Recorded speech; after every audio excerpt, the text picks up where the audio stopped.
Greetings everyone.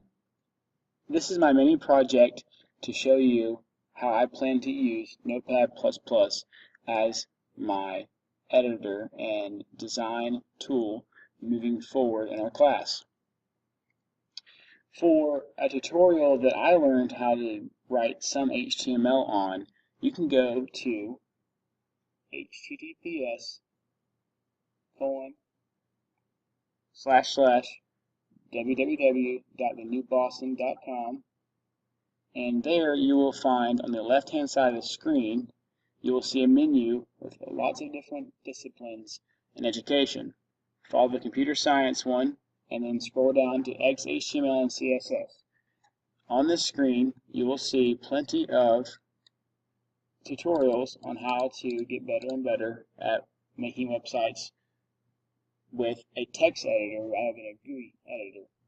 The difference in a text and GUI editor is that in a text editor, you code everything by hand. It's a lot more work and honestly is becoming outdated, but I believe it's still an important skill to know and learn. So the first thing I did was I downloaded Notepad++ from this website. As you can see, the URL is up here. I'll highlight it for you. It's free for everyone, so feel free to download yourself.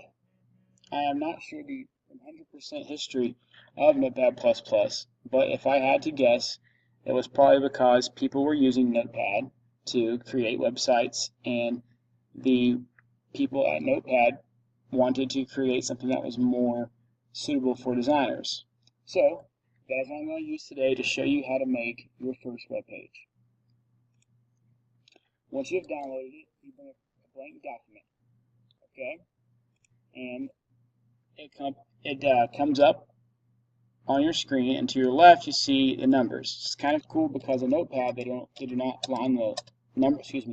number the lines, so you have to pretty much guesstimate. Here it's a lot easier to find problems when there are some problems because you need numbers to identify them. So very quickly, the tags we will use today are the HTML tag. That stands for Hypertext Markup Language. The next one is going to be the title tag.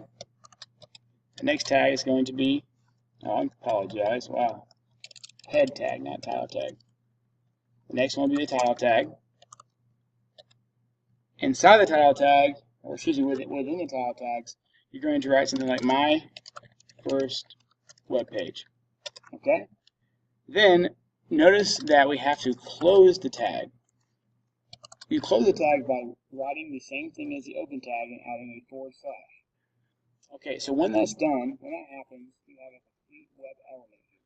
Now we have a title element that we created through HTML. This will happen throughout the web design process and matter a lot when it comes to identifying which elements to style in CSS.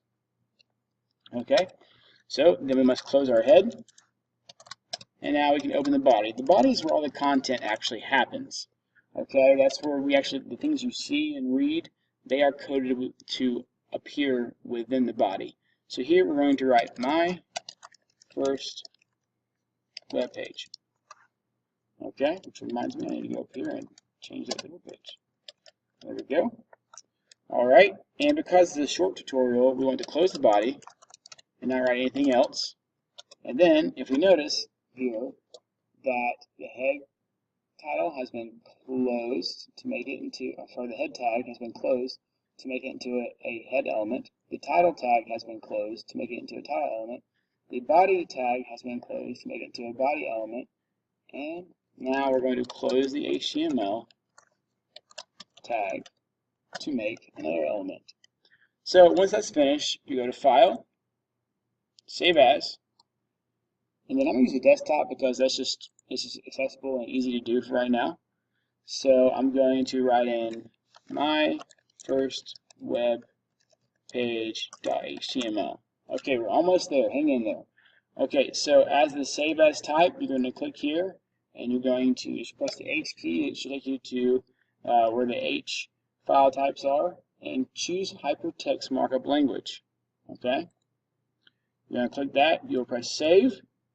From that point forward, you want to close everything, And I have a really, really messy desktop. I know, don't tell any of my other web design teachers that I work with. Okay, so we're going to go in here now and we're going to find our first web page. I believe it's right here. So I'll click on this guy. It opens up, and you see the content for my first web page. That is how you create a basic HTML page. And trust me, there's a lot more to learn and a lot more to grasp from this point forward. I look forward to using the software to develop my production for this class. Thank you for watching.